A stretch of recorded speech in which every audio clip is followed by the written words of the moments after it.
பிரியமானவர்களே, ஆண்டவராகிய இயேசு கிறிஸ்து நாமத்தில் என்னுடைய அன்பின் வாழ்த்துக்களை தெரிவித்துக் கொள்கிறேன். எபிரேயருக்கு நிருபம் 3ஆம் அதிகாரத்தில் 12ஆம் வசனம் இப்படியே சொல்லுகிறது பாருங்கள்.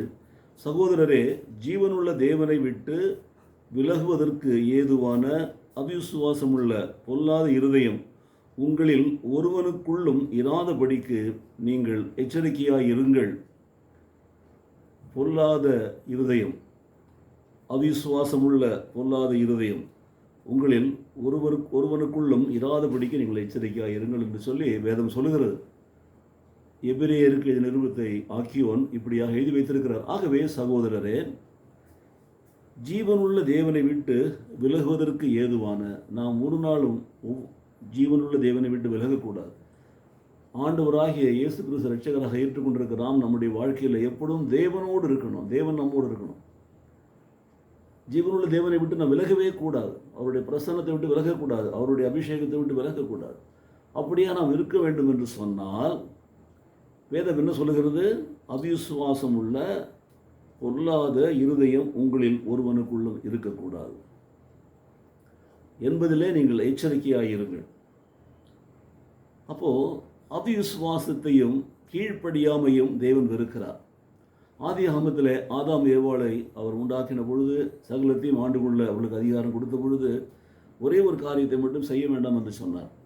ஆனால் அந்த இருவரும் பிசாசனுடைய வார்த்தைகளை கேட்டு தேவனுடைய வார்த்தைகளை விசுவாசியாமல், தேவனுடைய வார்த்தைகளை கீழ்ப்படியாமல் பிசாசன் வார்த்தைகளை கீழ்ப்படிந்ததுனால அவர்கள் எல்லா விதமான ஆசீர்வாதங்களையும் இழந்தார்கள். ஆனால் தேவன் மனமிறங்கி அவர்களை தோட்டத்தை விட்டு வெளியில் அனுப்பி அவர்களை வாழ்நாள் முழுவதும் அவர்கள் உழைத்து சம்பாதிப்பதற்கான வழிகளை உண்டாக்கி கொடுத்ததை நாம் பார்க்கிறோம். ஆனாலும் அவர்கள் அப்படிப்பட்ட அவிசுவாசமுள்ள ஒரு காரியத்தை செய்தபடினாலே, தேவனுடைய வார்த்தையை கீழ்ப்படியாமல் போனபடினாலே சாவாமையும் தேவனோடு இருக்கிற ஐக்கியத்தையும் அவர்கள் இழந்து போனார்கள். அப்போது அந்த ஐக்கியத்தை பெற்றுக்கொள்வதற்கு காரியம் என்ன பாருங்கள். நாம் விசுவாசம் உள்ளவர்களாக இருக்கணும், கீழ்ப்படி உள்ளவர்களாக இருக்கணும். அப்போது ஆதாம் ஏவாளுடைய வாழ்க்கை நமக்கு ஒரு எச்சரிக்கையாக இருக்கிறது. இன்றைக்கு நம்முடைய வாழ்க்கையில் நாம் அநேக காரியங்களை கேட்கிறோம், தேவனுடைய வார்த்தைகளை வாசிக்கிறோம், பிரசங்கங்களை கேட்கிறோம். ஆனாலும் நாம் தேவனுடைய வார்த்தையை விசுவாசிக்கிறோமா? அவருடைய வார்த்தைகளை கீழ்ப்படிந்து நடக்கிறோமா? அதைத்தான் இன்றைக்கு நமக்கு ஒரு எச்சரிப்பின் செய்தியாக வேதம் கூறுகிறது. ஆகவே இதை கேட்டுக்கொண்டிருக்கிற எனக்கு அருமையான சகோதரனே, சகோதரியே, எந்த ஒரு சூழ்நிலையிலும் விசுவாசத்தை விட்டு விலகி போகாமல் கீழ்ப்படி உள்ள பிள்ளைகளாய் நீங்கள் வாழ்ந்து ஜீவனுள்ள தேவனோடு கூட இருக்கிற அந்த ஐக்கியத்தில் பலப்பட்டு சகல நன்மைகளையும் பெற்றுக்கொள்ளும்படி, தேவனுடைய ஆசீர்வதிக்கும்படி உங்களை அவருக்கு முன்பாக தாழ்த்தி ஒப்புக் கொடுங்கள்.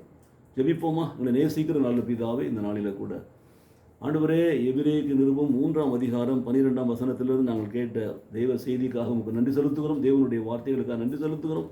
எங்கள் வாழ்க்கையில் நாங்கள் ஜீவனுள்ள தேவனை விட்டு விலகுக்கு ஏதுவான அவிசுவாசம் உள்ள பொல்லாத இருதயம் உள்ளவர்களாய் இராதபடிக்கு நாங்கள் எப்பொழுதும் கீழ்ப்படிதல் உள்ளவர்களாய் விசுவாசம் உள்ளவர்களாய் வாழ எங்களை நடத்துவீராக. இயேசு கிறிஸ்துவின் நாமத்திலே பிதாவே, ஆமென், ஆமென்.